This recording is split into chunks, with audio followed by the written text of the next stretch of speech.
Bab 521 Keputusan tentang kelangsungan hidup. Sun Junyu menelan ludah dan bertanya dengan tergesa-gesa dan tidak yakin, dia. Tuan He, apakah saya mendengar Anda dengan benar? Anda mengatakan pengobatan tradisional Tiongkok. Ya, pengobatan tradisional Tiongkok. Nadanya percaya diri dan tenang. Setelah mendengar perkataan Lin Yu, Sun Junyu langsung tersenyum tak berdaya dan berkata perlahan, Tuan He, sepertinya Anda benar-benar tidak tahu banyak tentang pengobatan barat. Tahukah Anda bahwa dari sudut pandang biologis murni, apa yang mempengaruhi umur manusia, itu gen. Untuk pengobatan Tiongkok, mungkin Anda bahkan tidak mengerti apa arti gen. Sun Junyu sangat menghormati Lin Yu karena terakhir kali dia membagikan obat, tetapi dia tidak pernah menyangka bahwa Lin Yu begitu bodoh, sangat bodoh sehingga saya bahkan tidak mengetahui prinsip dasar pengobatan barat. Ini benar-benar agak bodoh dan konyol. Tuan Sun, saya tahu genetika yang Anda bicarakan. Saya telah mempelajarinya sebelumnya. Lin Yu tersenyum tipis padanya dan berkata, mungkin ada perbedaan teoretis yang besar antara pengobatan barat dan pengobatan Tiongkok, tetapi dalam beberapa aspek ada perbedaan, tingkat tumpang tindih yang tinggi, tetapi ekspresinya berbeda. Misalnya, anatomi dan neurologi. Pengobatan barat sebenarnya sesuai dengan teori organ dan meridian, pengobatan tradisional Tiongkok. Sun Junyu mengangguk dan membalas, memang benar, tetapi pada analisis terakhir, keduanya adalah dua hal yang berbeda. Terlalu konyol bagi pengobatan tradisional Tiongkok untuk meningkatkan masa hidup manusia. Bagaimana cara memperbaikinya? Minumlah obat Tiongkok. Ya, minumlah obat Tiongkok, kata Lin Yu dengan tenang padanya. Sambil tersenyum, dia menjawab dengan tegas. Hahaha, itu hal yang paling konyol di dunia. Sun Junyu tertawa tak berdaya. Meskipun Lin Yu adalah bosnya, dia tidak bisa menahan diri untuk tidak berbicara dengan nada sarkastik ketika mendengar kata-kata konyol. Lin Yu berkata, Tuan He, saya tidak bermaksud untuk tidak menghormati Anda sama sekali, tetapi apa yang Anda katakan benar-benar konyol, dan saya benar-benar tidak setuju dengan itu. Dalam hatinya, prestise Lin Yu sebelumnya sudah pasti hilang dalam pengobatan Tiongkok. Dalam dunia pengobatan tradisional Tiongkok, Lin Yu adalah seorang dokter pengobatan tradisional Tiongkok yang disegani, tetapi dalam dunia pengobatan barat, kepura-puraan pemahaman Lin Yu, terus terang, adalah sebuah lelucon. Seorang master yang pernah menorehkan prestasi di bidang tertentu memang akan sangat disegani, namun jika master tersebut harus menyeberang ke bidang lain untuk pamer, ia hanya akan menjadi bahan tertawaan orang lain. Namun, karena Lin Yu adalah bosnya, meskipun Sun Junyu mengejek Lin Yu di dalam hatinya, dia tidak menunjukkannya terlalu jelas di wajahnya. Li Qianjue di samping menjadi bingung ketika mendengar pertengkaran antara Lin Yu dan Sun Junyu karena dia tidak tahu apa-apa tentang pengobatan. Namun meski tidak paham, ia juga tahu bahwa masalah yang berkaitan dengan gen seharusnya menjadi domain pengobatan barat dan tidak ada hubungannya dengan pengobatan tradisional Tiongkok. Sebelum Lin Yu datang, dia benar-benar tidak menyangka Sun Junyu memiliki pendapat yang begitu kuat. Dia tersenyum tak berdaya dan berkata, Tuan Sun, saya tidak akan berdebat dengan Anda tentang gen. Izinkan saya bertanya kepada Anda, penuaan dan kematian manusia, lagi pula, ini adalah penuaan dan kematian sel, bukan? Itu benar. Sun Junyu mengangguk setuju ketika dia mendengar ini. Maka selama kesehatan sel tetap terjaga, secara alami manusia akan hidup lebih lama, kan? Benar, tanda seru. Esensi Tiga Misteri, berkata, kami di komunitas pengobatan tradisional Tiongkok sekarang memiliki resep mapan yang dapat meningkatkan umur manusia dengan meminum obat tradisional Tiongkok. Dan meskipun kombinasi obat ini rumit, semuanya tersedia dalam kenyataan.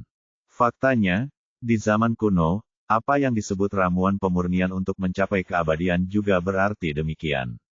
Diharapkan dengan meminum apa yang disebut obat mujarab, akan meningkatkan fisik manusia dan mencapai tujuan untuk bertahan hidup selamanya. Pengobatan Tiongkok. Sun Junyu terkejut, menatap Lin Yu dengan keraguan di wajahnya, dan kemudian berkata, Tuan He, meskipun saya tidak tahu banyak tentang pengobatan Tiongkok, saya juga tahu itu pengobatan Tiongkok hanya berperan dalam mengatur tubuh manusia. Bukankah agak tidak realistis untuk memperbaiki sel? Tuan Sun, sepertinya Anda benar-benar tidak tahu apa-apa tentang pengobatan Tiongkok. Lin Yu menggelengkan kepalanya tanpa daya dan tersenyum, kalau begitu obat yang ada di resepnya disebut kuskuta.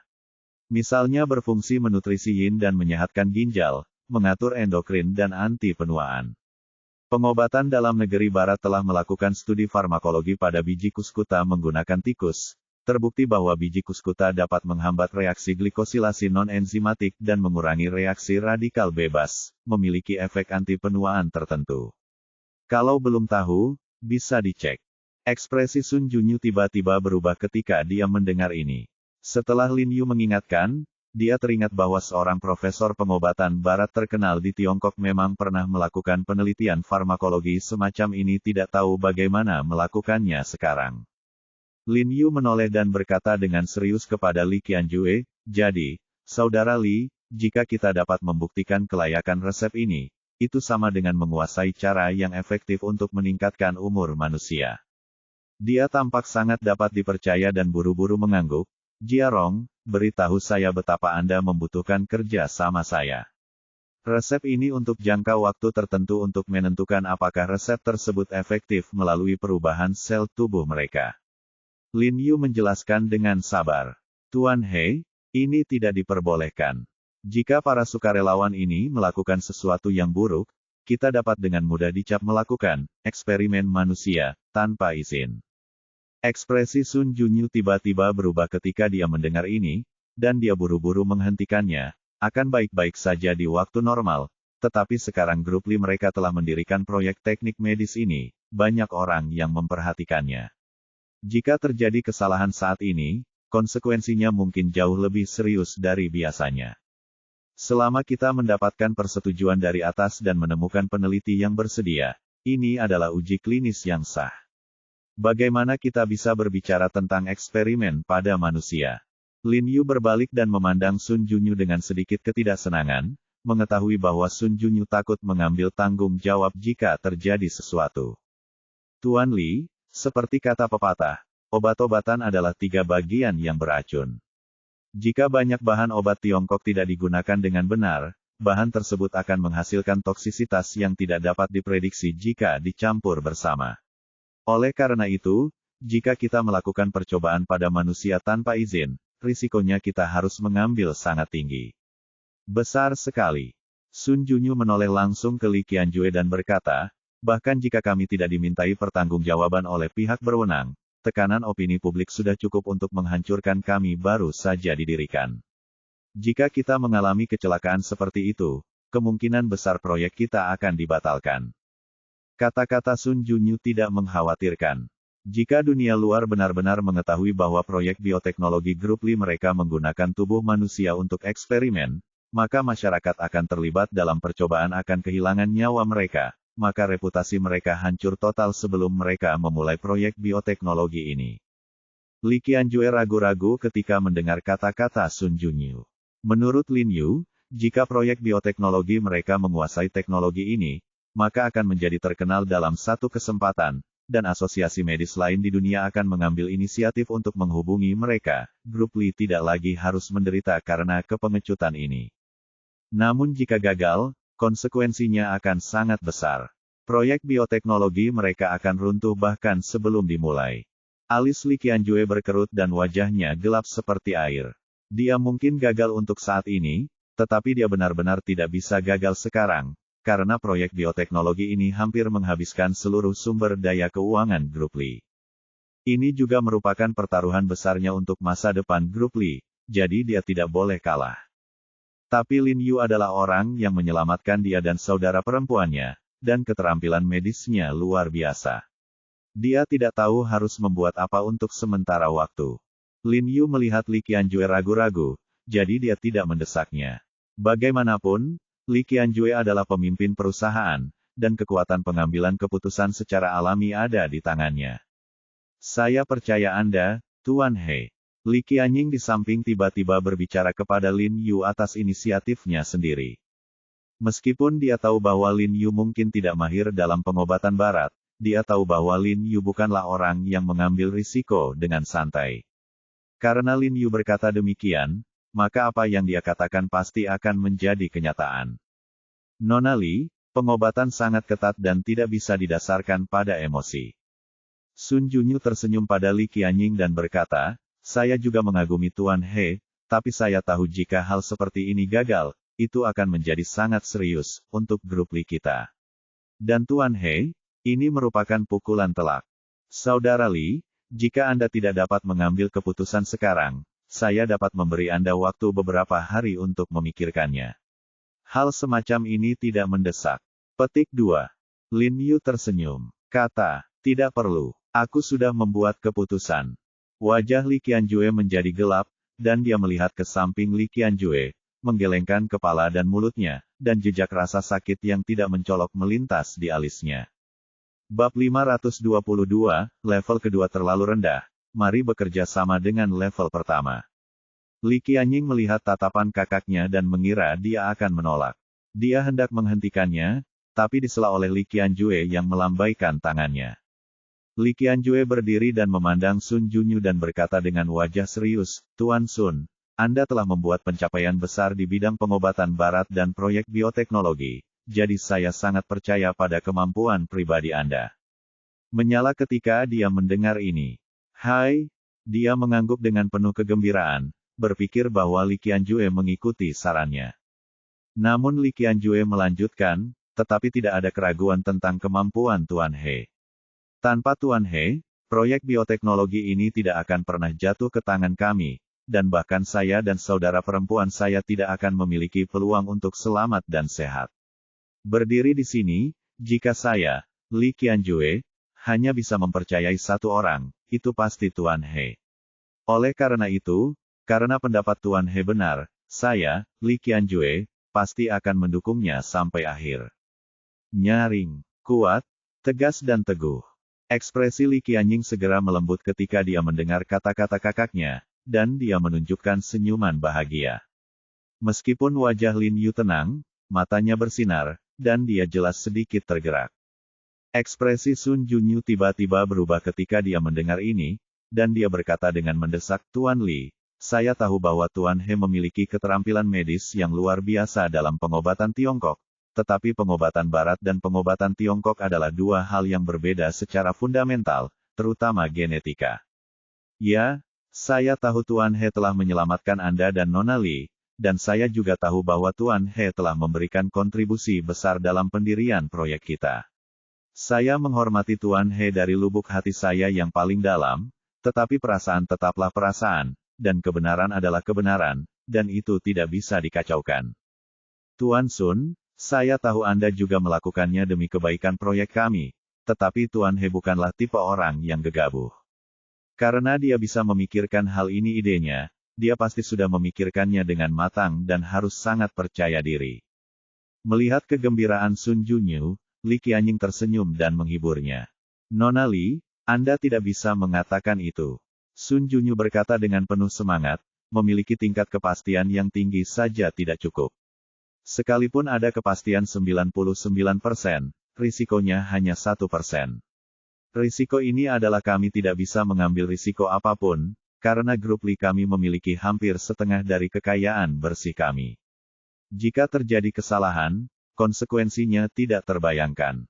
Titik tanda seru. Sebagai salah satu dari 3 pahlawan di ibu kota, Li Qianjue, salah satunya, tentunya tidak lepas dari reputasinya. Karena dia bisa melihat prospek proyek bioteknologi sebelum Chu Yunxi dan Wan Shi Group, itu membuktikan bahwa visinya sangat maju, dan dia sedang mencarinya. Yang benar, Lin Yu adalah konfirmasi lain dari visinya.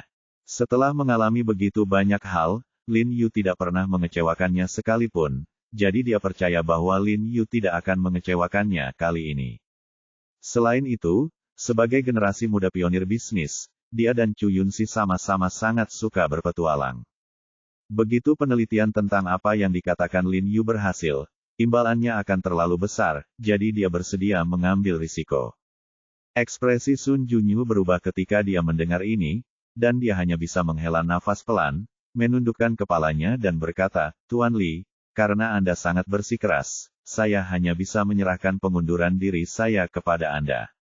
Institusi medis Li dan Li sebagai orang umum yang bertanggung jawab atas proyek bioteknologi grup, jika uji klinis yang disebutkan oleh Lin Yu gagal, maka dia pasti akan berdiri dan menyalahkannya hanya mengundurkan diri. Lagi pula, prestise dan reputasi yang telah ia peroleh hampir sepanjang hidupnya bukanlah sesuatu yang ingin diperolehnya dengan sia-sia.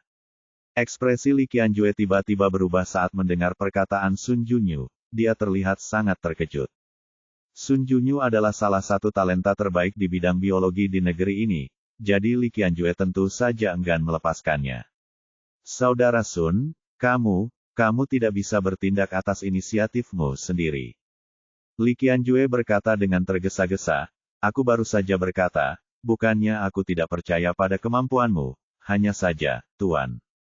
Li, kamu tidak perlu mengatakan apa-apa, aku tidak ingin mengatakan apa-apa. Mengerti, Sun Junyu tersenyum dan membungkuk kepada Li Qianjue, dan berkata perlahan, terima kasih banyak telah menjagamu dan Tuan Li. Sudah lama sekali, saya minta maaf kepada Tuan Li dan maafkan saya karena tidak bisa terus melayani keluarga Li. Kelompok telah melayani, Sun Junyu berkata dengan sangat sopan, tetapi hatinya merasa sangat dingin. Dia, seorang tua bawahannya yang telah bekerja untuk keluarga Li selama hampir 20 tahun, tidak dapat dibandingkan dengan He Jiarong, yang baru dikenal oleh keluarga Li selama setahun, dan juga dalam bidang biologi, yang ia banggakan. Lin Yu terkejut ketika mendengar apa yang dia katakan.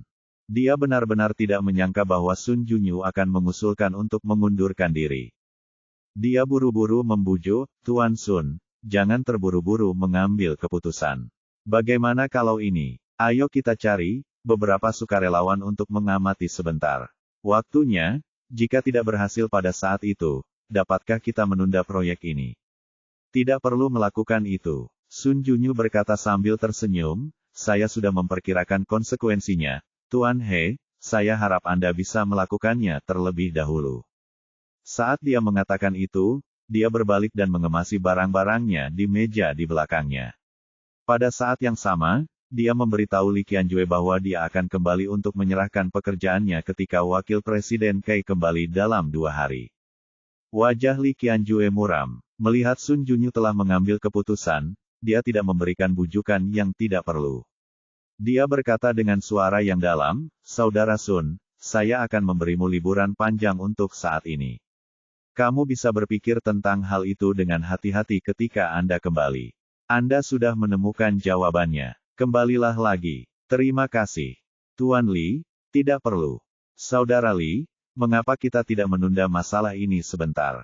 Lin Yu berkata tanpa daya saat melihat ini. Li Qianjue melambaikan tangannya kepada Lin Yu, lalu duduk kembali dan berkata dengan ekspresi serius, Jiarong, aku berkata, aku percaya padamu, dan aku juga percaya bahwa resepmu pada akhirnya akan dikonfirmasi. Tetapi jika kamu ingin mencapai hasil, dan pasti butuh waktu lama untuk mencapai dampaknya, bukan? Benar, Lin Yu mengangguk dengan serius dan melanjutkan, dibutuhkan beberapa bulan atau bahkan 1 tahun untuk mengamati fisik para sukarelawan. Kita masih perlu melakukan uji klinis pada orang-orang dengan fisik berbeda dan mencegah potensi risiko. Ini memang akan memakan waktu yang sangat lama. Li Qianjue menghela nafas berat dan berkata, saya yakin jika eksperimen kita berhasil, maka secara alami akan berhasil menarik perhatian komunitas internasional, tetapi pada saat itu sudah terlambat. Petik 2. Apa maksudnya? Lin Yu bingung dengan apa yang dia katakan dan tidak tahu apa yang dia maksud. Di satu sisi, maksudku, dalam waktu kurang dari setengah tahun, tahap pertama pembangunan kantor pangkalan bioteknologi kita akan selesai, dan peralatan dapat dioperasikan pada saat itu, tapi... Petik 2. Li Qianjue berkata dengan wajah gelisah, peralatan dan perlengkapan lingkungan telah dibuat, tetapi tidak ada bakat. Saat dia mengatakan ini, dia menatap tanpa daya ke arah Sun Junyu yang sedang mengemasi barang-barang di mejanya. Nada suaranya penuh dengan ketidakberdayaan hendak pergi. Setelah mendengar apa yang dikatakan Li Qianjue, Sun Junyu diam-diam merasa bangga, dan merasakan balas dendam. Jika kamu memilih untuk percaya pada He Jiarong tetapi bukan aku, maka kamu harus membayar mahal. Oh, ini saja. Ekspresi Lin Yu melembut ketika dia mendengar ini, dan dia berkata dengan nada santai, jika kita tidak dapat merekrut orang-orang berbakat, pertama-tama kita dapat menemukan beberapa asosiasi medis internasional terkenal untuk bekerja sama. Di saat yang sama, kita juga bisa belajar dari beberapa teknologi asing yang canggih. Ya, menurutku juga begitu. Li Qianjue bertepuk tangan dan segera berdiri, tetapi dia tidak bisa menahan diri untuk tidak menghela nafas panjang.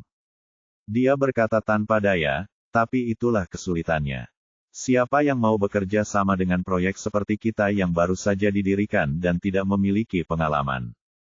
Saudaraku telah menghubungi banyak asosiasi medis internasional terkenal selama periode ini, tetapi tidak ada seorang pun. Dengan satu pengecualian, mereka semua langsung menolak. Li Qianying di samping berkata dengan sedikit tidak berdaya.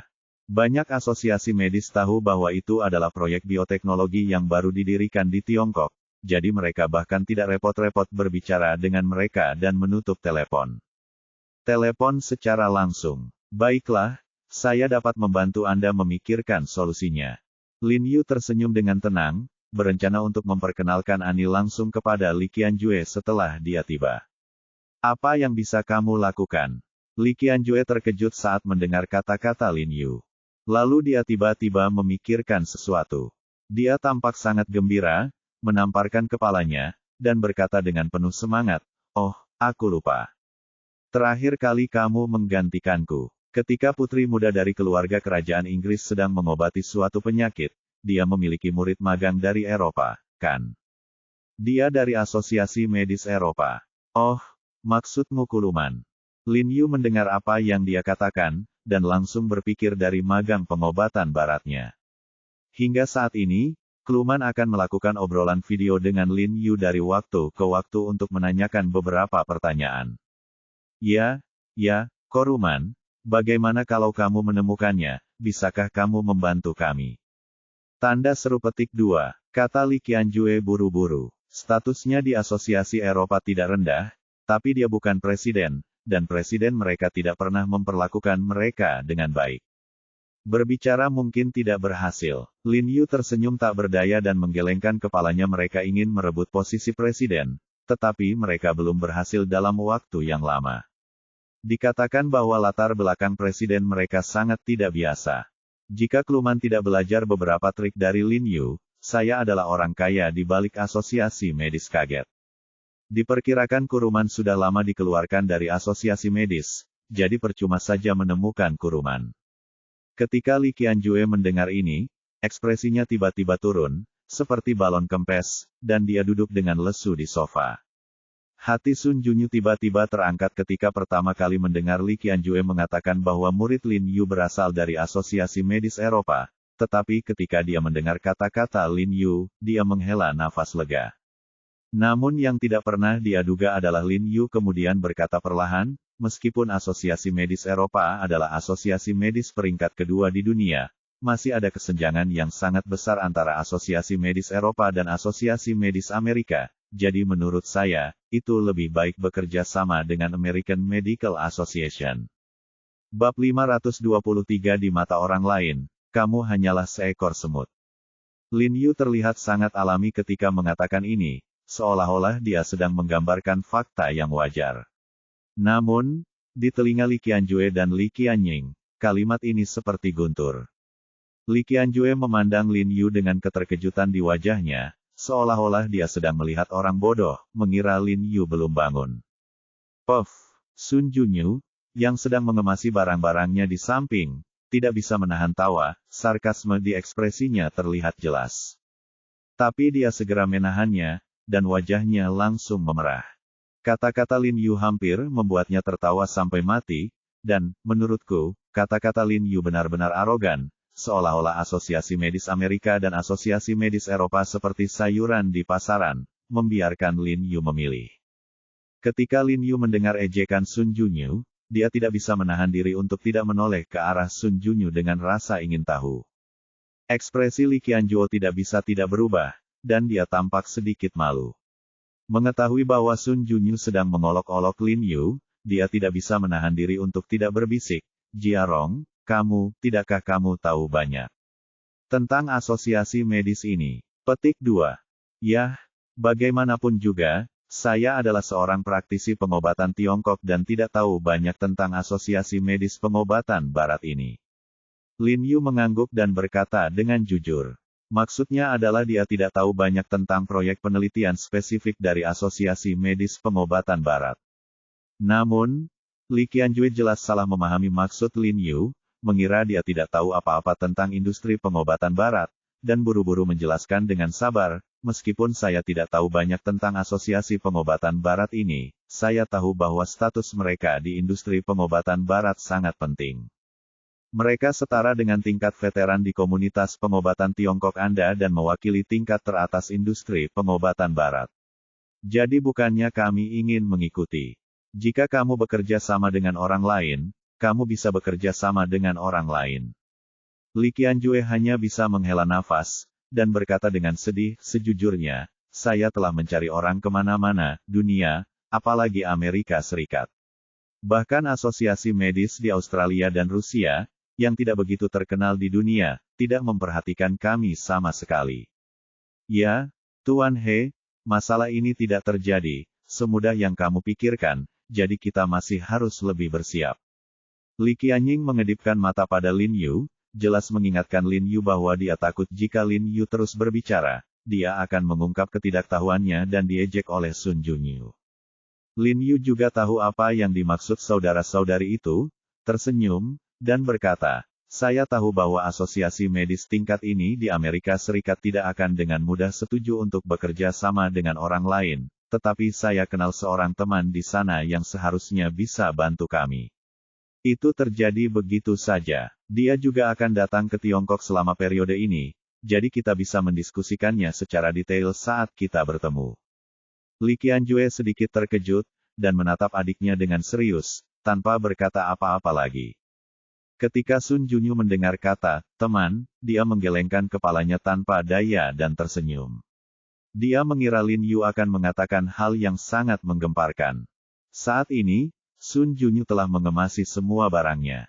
Dia membawa karton dan tas alat tulis lalu berjalan keluar. Dia berkata kepada Li Qianjui, Tuan Li, saya akan pergi dulu. Saya akan mengirimkan surat pengunduran diri nanti, emailmu, sesuai peraturan perusahaan. Aku tidak bisa meninggalkan pekerjaanku sampai 1 bulan kemudian, tapi maaf, aku tidak bisa menunggu lebih lama lagi. Kamu bisa memotong gajiku. Sun Junyu tersenyum tenang, lalu berjalan keluar dengan barang-barangnya. Ketika dia berjalan ke pintu, dia tiba-tiba berbalik dan menatap Lin Yu, matanya serius, tetapi dengan sedikit senyum di mulutnya, dan dia berkata perlahan, Tuan He, saya rasa saya perlu mengingatkan saya. Anda sebelum saya pergi, saya mengenal orang-orang yang disebut sebagai teman yang bekerja di American Medical Association yang baru saja Anda sebutkan, dan saya bahkan mengenal beberapa direktur mereka, tetapi mereka tidak dapat memainkan peran apapun presiden dan wakil presiden. Di tangan pejabat senior di tingkat ini, dan asosiasi medis terkemuka dunia seperti ini, mereka sama sekali meremehkan komunitas medis Tiongkok. Meskipun Anda adalah Presiden Asosiasi Pengobatan Tradisional Tiongkok, Anda masih tak berdaya seperti semut di mata orang lain. Layak disebutkan. Dia mengangguk sedikit, berbalik dan pergi dengan cepat. Tuan Sun, ini keterlaluan. Li Qianying sangat marah saat mendengar kata-kata Sun Junyu. Jika dia tidak berjalan begitu cepat, dia harus berdebat dengannya. Li Qianjui menghela nafas tak berdaya dan berkata dengan lembut, Jiarong, apa yang dikatakan Sun Junyu memang tidak menyenangkan, tapi apa yang dia katakan juga benar. Organisasi medis terkemuka dunia seperti American Medical Association adalah mereka sama sekali meremehkan komunitas medis Tiongkok kita, jadi tidak mungkin untuk bekerja sama dengan mereka.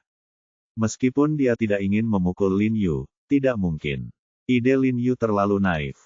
Saudara Li, apa yang Anda katakan salah. Lin Yu tersenyum tipis padanya dan berkata, bahkan jika Asosiasi Medis Amerika memandang rendah komunitas medis Tiongkok, itu tetap mengacu pada komunitas pengobatan Barat, bukan komunitas pengobatan Tiongkok. Li Qianjui mendengar ini. Otot-otot di wajah Lin Yu tidak bisa menahan diri untuk tidak bergerak ketika dia begitu percaya diri. Dia bertanya-tanya dari mana Lin Yu bisa mendapatkan kepercayaan diri seperti itu. Namun, dia tidak mengatakan apa-apa lagi dan menggema, kalau begitu kamu meminta temanmu untuk lebih membantumu. Bar.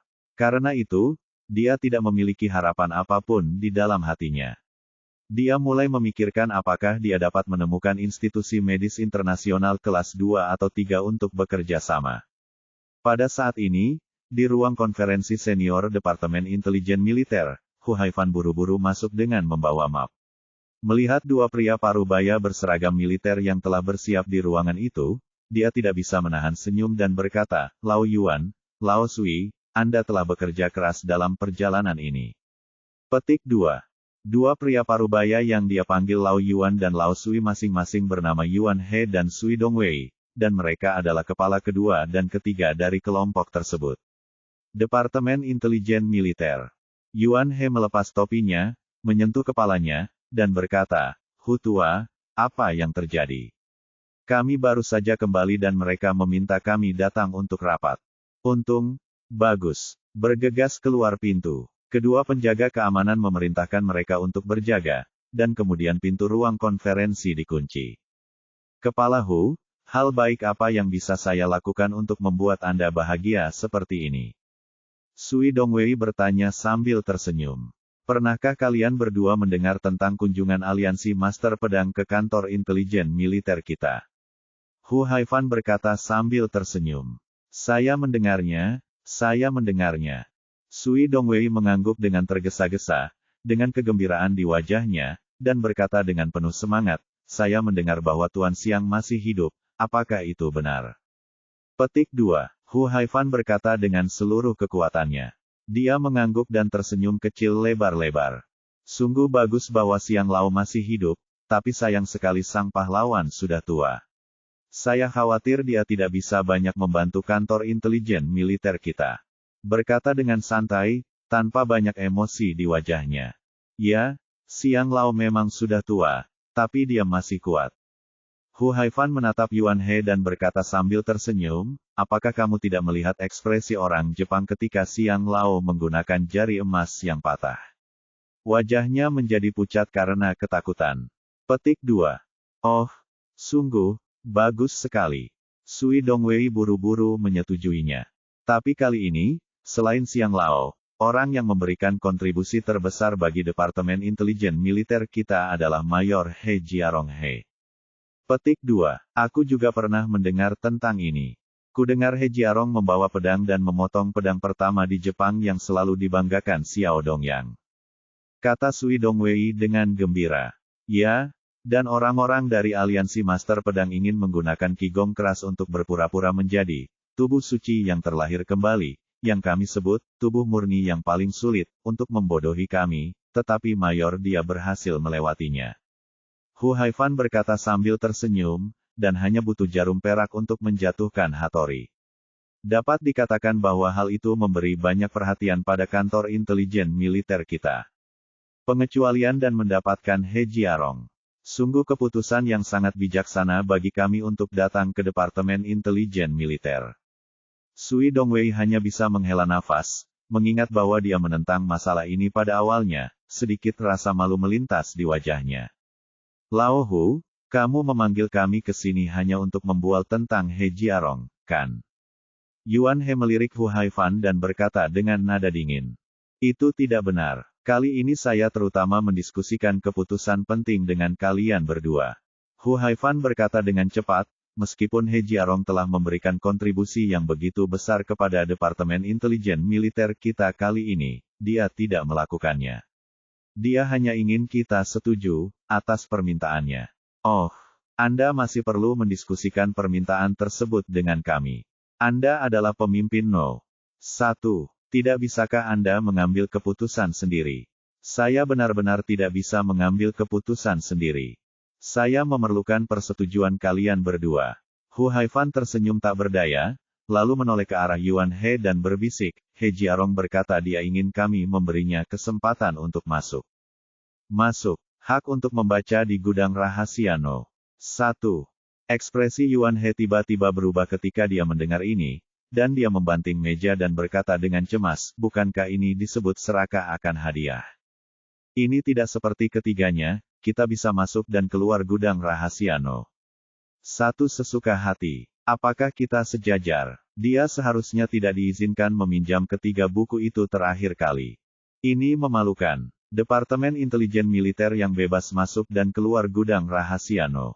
1-3. Ketiga pemimpin ini adalah Yuan Tua. Apa yang kamu katakan itu serius? He Jiarong hanya ingin masuk dan belajar. Hu Haifan buru-buru menjelaskan kepada Lin Yu. Ini menunjukkan bahwa dia bisa memahami isi buku-buku kuno itu, dan kali ini dia bisa memahaminya. Aliansi Grandmaster Dao Pedang Kebohongan tentang tubuh suci masa lalu, justru karena He Jiarong membaca 3 buku yang dia pinjam terakhir kali, jadi dia diizinkan masuk ke gudang rahasia No. 1 untuk melakukan penelitian, dan kemudian mengajar penelitiannya yang menyeluruh kepada orang lain di Departemen Intelijen Militer kita. Anggota, ini pada dasarnya adalah tentang meningkatkan kekuatan Departemen Intelijen Militer.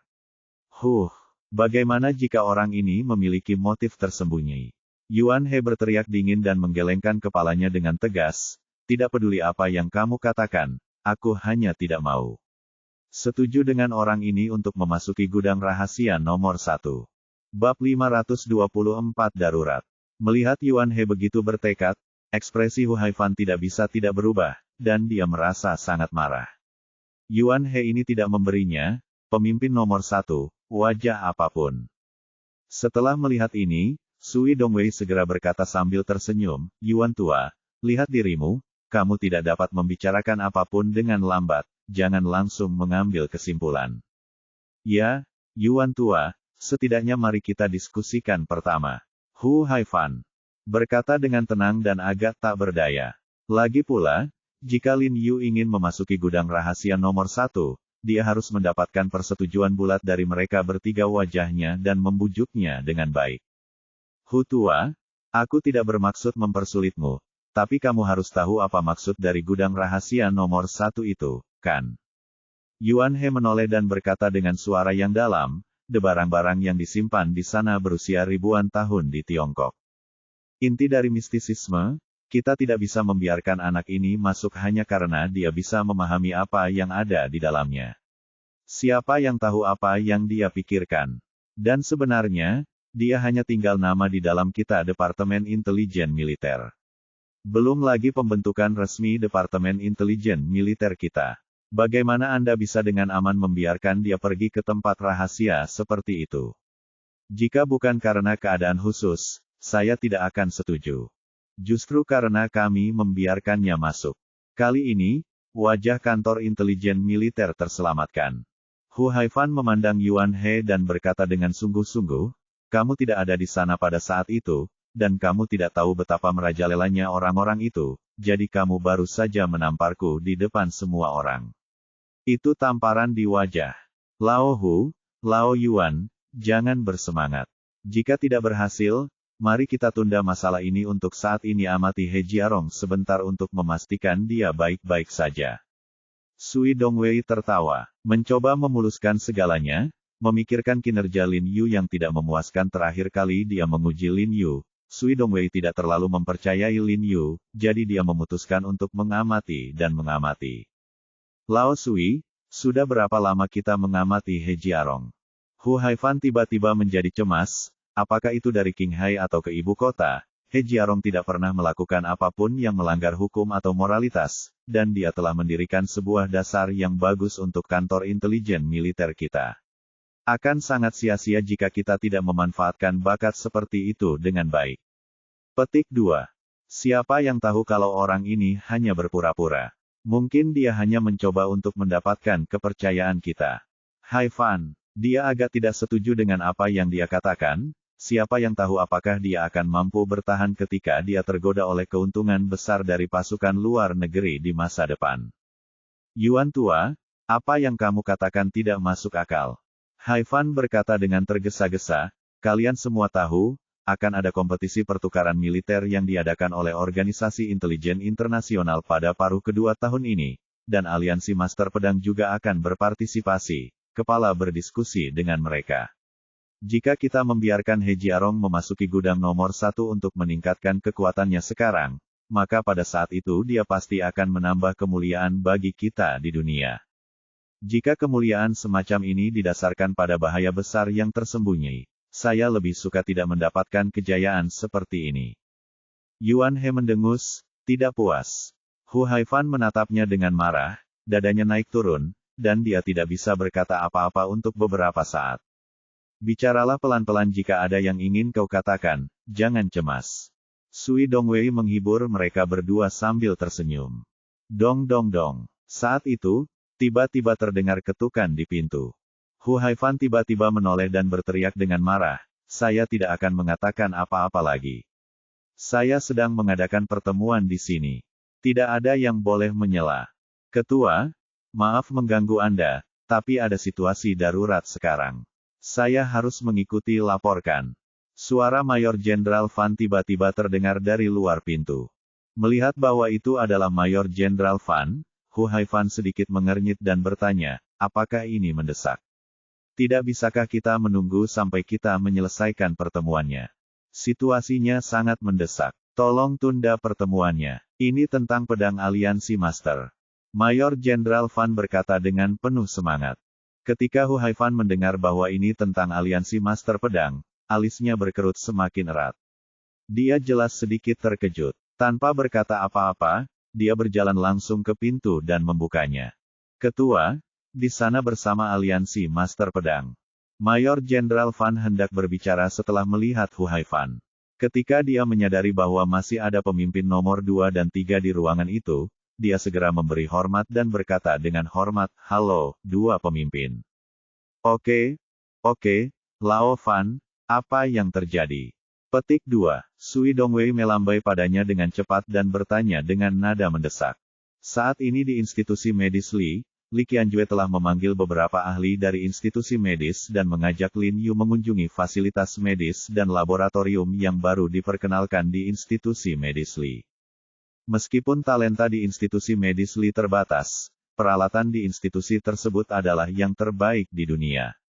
Lin Yu mengangguk dengan pasti, memuji Li Qianjue atas visinya. Jika dia ingin menghasilkan hasil penelitian, peralatan medis dasar ini harus yang terbaik.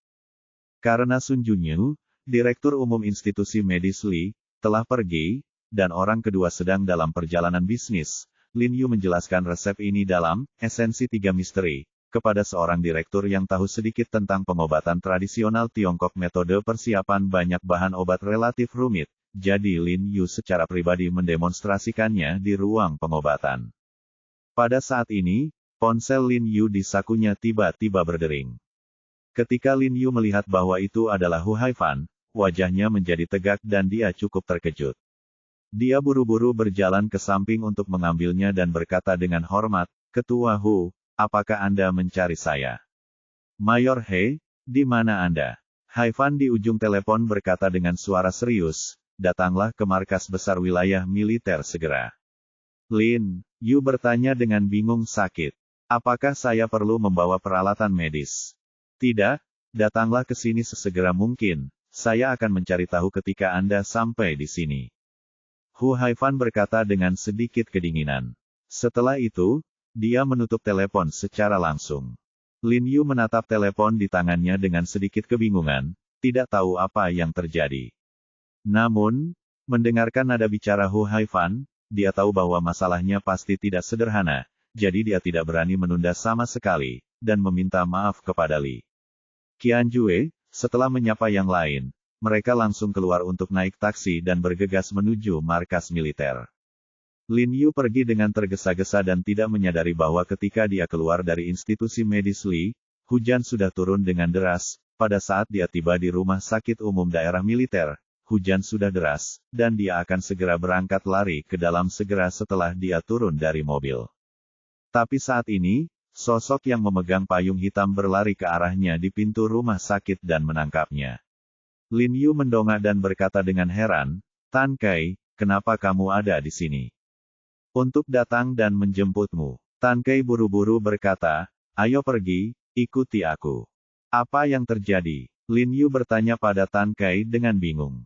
Karena hujan turun sangat deras, tetesan air hujan mengeluarkan bunyi, bang-bang, saat membentur payung yang berat.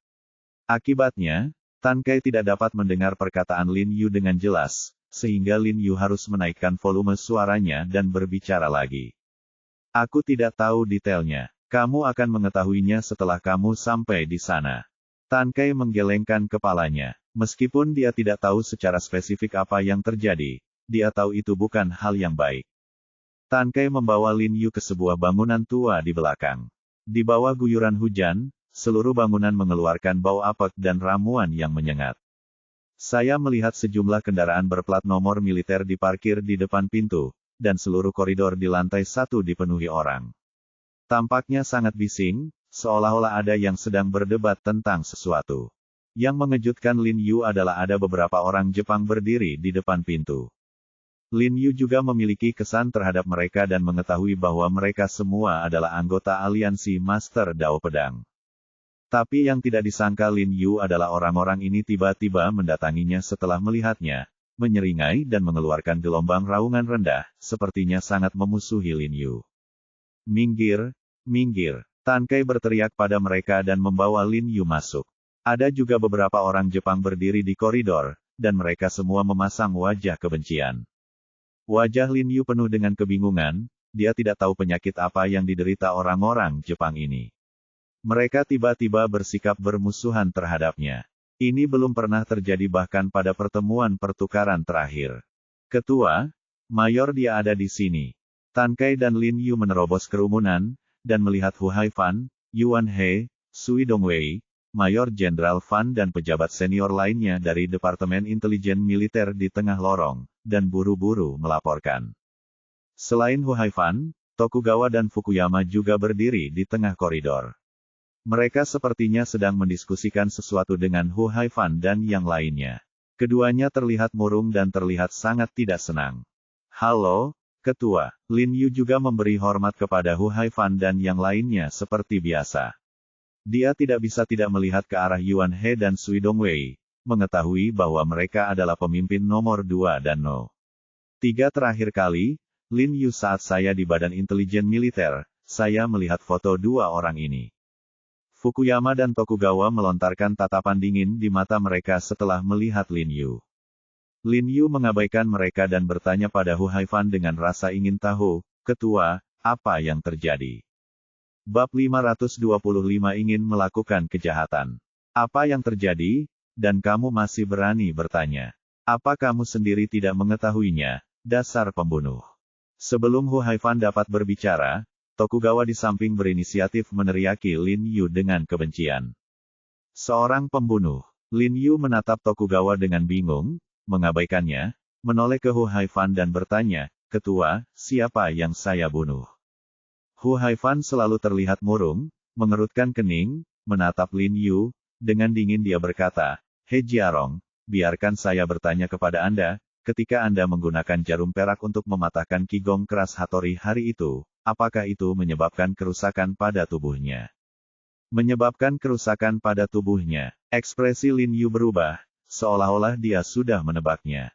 Apa? Dia buru-buru menjelaskan, Ketua, Anda juga tahu bahwa jarum perak akupuntur pengobatan tradisional Tiongkok sangat tipis dan lembut dan tidak akan membahayakan tubuh manusia sama sekali. Belum lagi saya memasukkan titik akupuntur ke tubuhnya, dadanya dan mengeluarkannya untuknya. Bahkan jika menancapkan jarum perak seperti itu di tubuhnya tidak akan berdampak banyak pada fisik seseorang, apalagi nyawanya.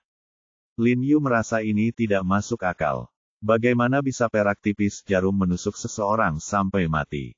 Sekalipun dia mau, dia tidak bisa melakukannya karena jarum peraknya terlalu tipis, kecuali menusuk otak Hattori. Kamu berani berdalih. Tokugawa menunjuk ke arah Lin Yu dan berteriak dengan marah, berpura-pura tertekan dan meraung. Tahukah kamu bahwa setelah kamu menerima suntikan itu, seluruh tubuh Hattori tidak lagi baik?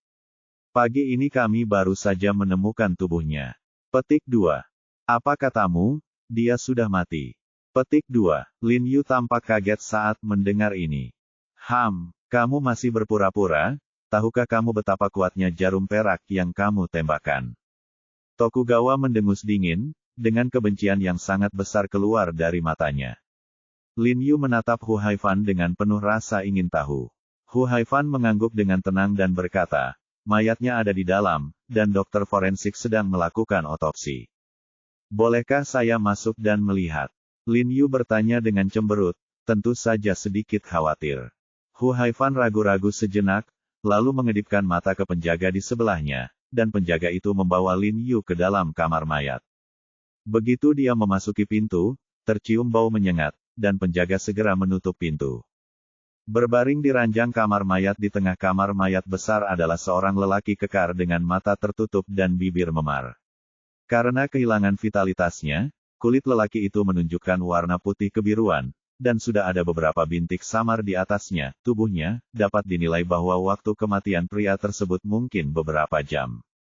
Saat itu, seorang dokter forensik berjas putih dan bertopeng sedang memeriksa jenazah di sebelah jenazah. Di belakangnya berdiri alat perekam yang memegang pulpen dan kertas. Lin Yu mengerutkan kening. Ketika dia berjalan, dia menemukan bahwa itu memang Hattori yang terbaring di tempat tidur. Saya melihat memar melingkar seukuran telapak tangan di sisi kiri dada Hattori dekat jantungnya, menunjukkan warna ungu kehitaman yang aneh. Ekspresi Lin Yu berubah ketika dia melihat memar itu. Dia buru-buru mengenakan sarung tangan dari meja, berjalan mendekat dan melihat hati Hattori.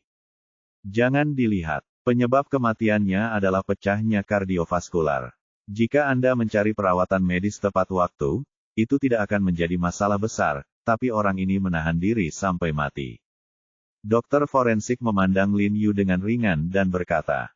Lin Yu mengerutkan kening dan mengingat adegan ketika dia mengayunkan jarum dan memasukkannya ke dalam tubuh Hattori. Meskipun dia tidak dapat menjamin bahwa badan jarum tidak akan menyimpang setelah dimasukkan ke dalam tubuh, dia sangat yakin bahwa jarum yang dia masukkan adalah Hattori.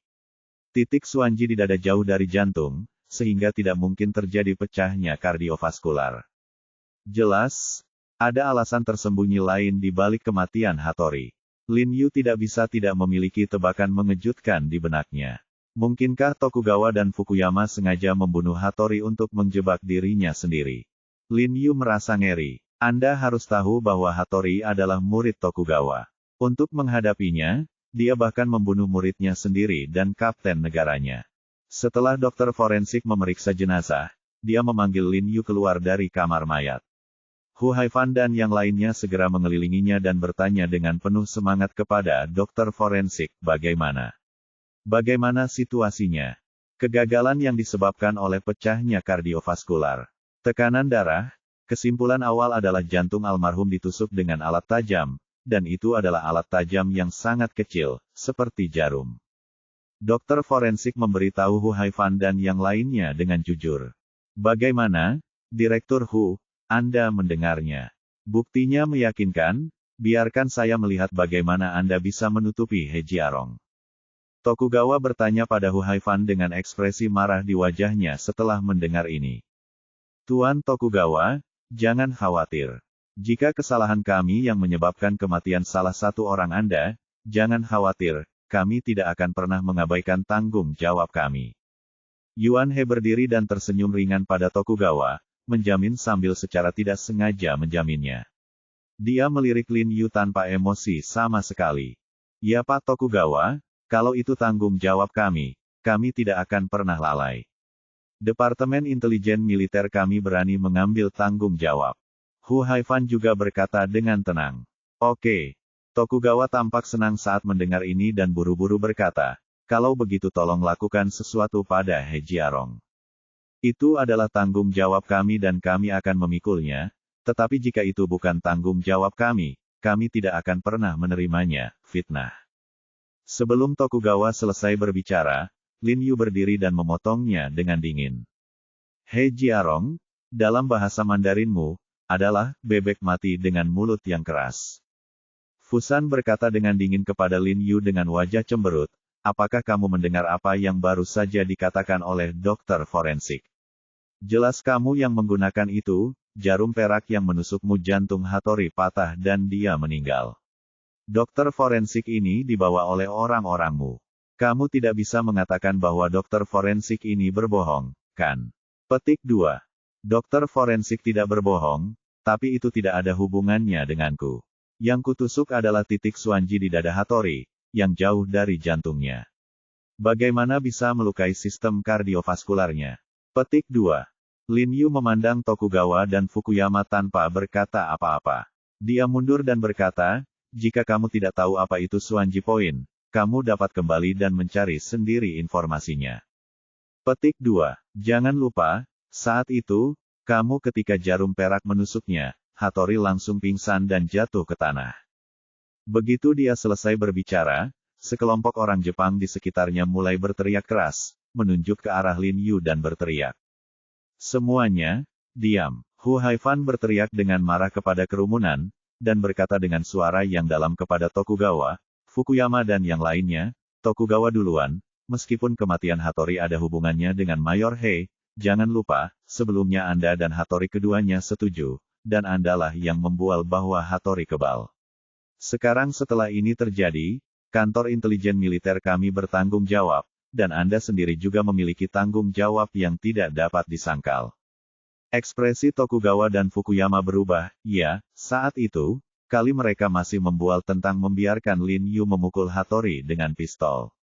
Tuan Tokugawa, Tuan Fukuyama, tidak peduli siapa yang bertanggung jawab atas masalah ini, tetapi satu hal yang pasti, jika masalah ini menjadi serius, tidak akan ada gunanya bagi siapapun. Sui Dongwei sekali lagi menunjukkan kemampuannya untuk memuluskan segalanya selesai. Dia berkata kepada Tokugawa dan Fukuyama, jika orang-orang di negara Jepang Anda, atau bahkan di komunitas internasional, mengetahui bahwa samurai dari aliansi Master Kendo Anda dibunuh dengan jarum perak kecil, menurut Anda apakah semua orang akan melakukannya? Apa yang kamu lakukan memikirkan aliansi Master Pedangmu? Ekspresi Tokugawa dan Fukuyama tiba-tiba berubah. Ya, mereka hanya fokus menjebak Lin Yu, tapi mereka melupakannya. Izinkan saya memberitahu Anda, jangan khawatir tentang siapa yang memiliki tanggung jawab lebih besar dan siapa yang memiliki tanggung jawab lebih kecil. Mari kita berdua mundur selangkah. Hu Haifan berkata dengan suara yang dalam, Departemen Intelijen Militer kami berjanji akan mengambil tindakan terhadap Anda sebagai tanggapan atas kematian Hattori. Untuk kompensasi yang sesuai, saya dapat mengajari orang-orang Anda beberapa teknik mistisisme Tiongkok. Pada saat yang sama, saya juga akan menghukum Mayor He dengan menurunkannya satu tingkat dan mencatat kerugiannya. Petik 2. Direktur Hu, Anda menyebut hukuman ini. Fusan sangat tidak senang ketika mendengar ini. Dia tidak peduli dengan apa yang disebut teknik okultisme. Dia tahu bahwa apapun yang diajarkan Hu Haifan kepada mereka telah terjadi omong kosong di Tiongkok. Dan untuk apa yang disebut kerugian dan penurunan pangkat, tidak ada gunanya sama sekali.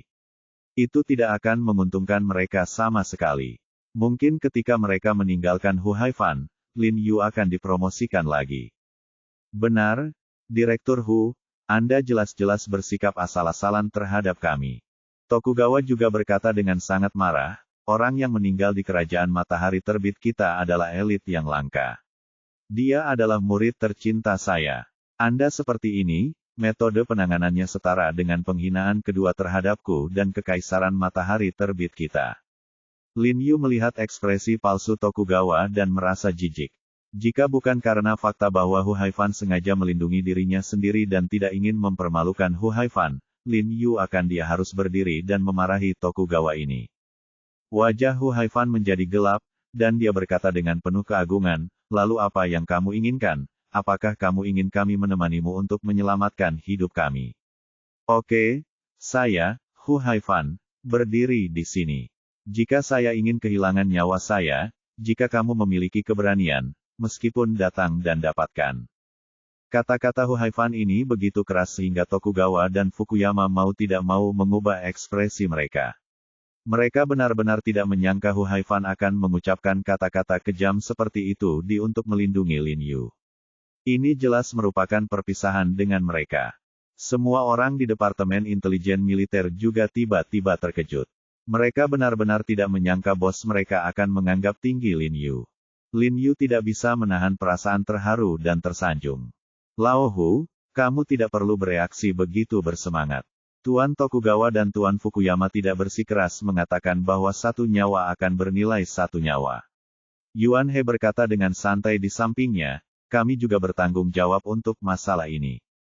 He Jiarong mengambil tindakan. Terlepas dari tingkat keparahannya, memang ada harga yang harus dibayar atas kematian Hattori. Menurut saya akan lebih baik untuk mengeluarkan He Jiarong dari Badan Intelijen Militer.